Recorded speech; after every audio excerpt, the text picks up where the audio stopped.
আপনারা কিন্তু খুব সহজেই আপনাদের হাতে থাকা এই ফোনটাকে ফিঙ্গারপ্রিন্ট দিয়ে লক করতে পারবেন।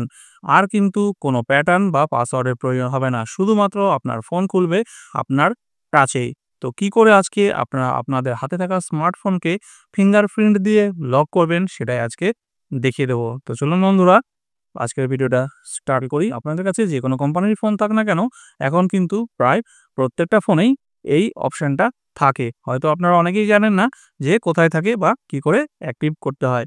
তো চলুন আজকে দেখিয়ে দিচ্ছি কি করে সেটা করব। ভিডিওটি স্টার্ট করার আগে আপনাদের কাছে ছোট্ট রিকোয়েস্ট, চ্যানেলে নতুন হয়ে থাকলে চ্যানেলটিকে সাবস্ক্রাইব করে নেবেন এবং ভিডিওটি ভালো লাগলে ভিডিওটি একটি লাইক করে দেবেন।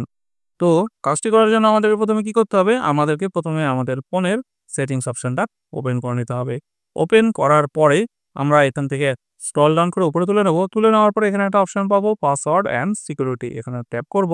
আপনাদের এখানে একটা অপশন থাকবে স্ক্রিন লকে। স্ক্রিন লকটায় ট্যাপ করবেন। ট্যাপ করে এখান থেকে কিন্তু আপনারা এখান থেকে প্যাটার্ন বা পিন বা পাসওয়ার্ড দিয়ে যেকোনো একটা স্ক্রিন লকের সিস্টেমটা সেট করে নেবেন। ঠিক আছে? এটা আমি কোর্সে দেখাচ্ছি না, কারণ এটা আপনারা আপনাদের ফোন থেকে যেভাবে ইচ্ছা এটা সেট করে নেবেন প্যাটার্ন বা পিন দিয়ে। ঠিক আছে? এইটা সেট করে নেওয়ার পরে এইবার এই যে ফিঙ্গারপ্রিন্ট আনলক এই অপশনটায় আসবেন। এখানে ট্যাপ করবেন। ট্যাপ করার পরে যে পাসওয়ার্ড বা প্যাটার্নটা দিয়েছিলেন সেটা দিয়ে এই অপশনটাকে আনলক করতে হবে। ঠিক আছে? আনলক করার পরে এরকম একটা ইন্টারফেস আপনাদের সামনে চলে আসবে। এইবার দেখুন এখানে লেখা আছে ফিঙ্গারপ্রিন্ট আনলক, ফিঙ্গারপ্রিন্ট 1, ফিঙ্গারপ্রিন্ট 2। যেহেতু আমি অলরেডি দুটো ফিঙ্গার দিয়ে এখানে সেট করে রেখেছি তাই ফিঙ্গারপ্রিন্ট 1, ফিঙ্গারপ্রিন্ট 2 দেখাচ্ছে।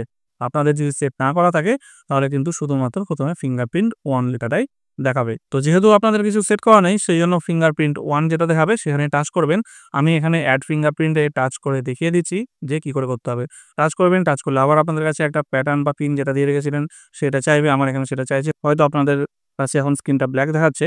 তো আমি এটাকে আনলক করে দিলাম। এইবার দেখুন এখানে কিন্তু অ্যাড ইউর ফিঙ্গারপ্রিন্ট যে অপশনটা আছে এখানে বলছে যে যেখানে ফিঙ্গারপ্রিন্টের অপশন আছে আপনাদের যদি স্ক্রিনের মধ্যে থাকে তাহলে স্ক্রিনে টাচ করবেন, যদি সাইডে থাকে তাহলে সাইডে টাচ করবেন। টাচ করে যে ফিঙ্গার দিয়ে করতে চাইছেন সেই ফিঙ্গারটা টাচ করবেন। তো আমি অলরেডি এই আঙুলটা আর এই আঙুলটা দিয়ে করে রেখেছি। তো আমি এই আঙুলটা দিয়ে করছি। তো আমি এখানে টাচ করলাম। দেখুন বিভিন্নভাবে এইভাবে ঘুরিয়ে, ঘুরিয়ে কিন্তু উঠিয়ে, উঠিয়ে একটু টাচ করতে হবে। একটু টাচ করলে দেখবেন যে ভেতরের যে পার্টগুলো আছে এগুলো কিন্তু পুরোটাই ব্লু কালারের হয়ে ভরে যাবে। ঠিক আছে?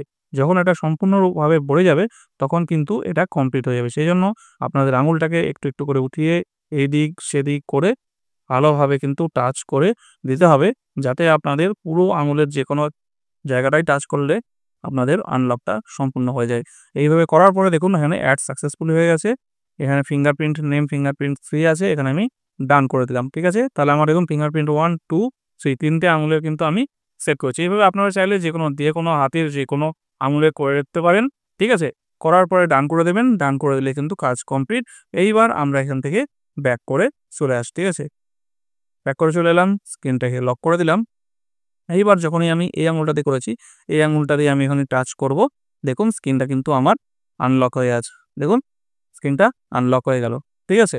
তো আমি যদি আবার লক করে দিচ্ছি, আমার এই আঙুলটা বা এই আঙুলটাতে করা নেই। আমি যদি এটাতে টাচ করি তাহলে কিন্তু আনলক হচ্ছে না। এই যে স্ক্রিনটা জ্বলেছে কিন্তু লক হয়ে আছে।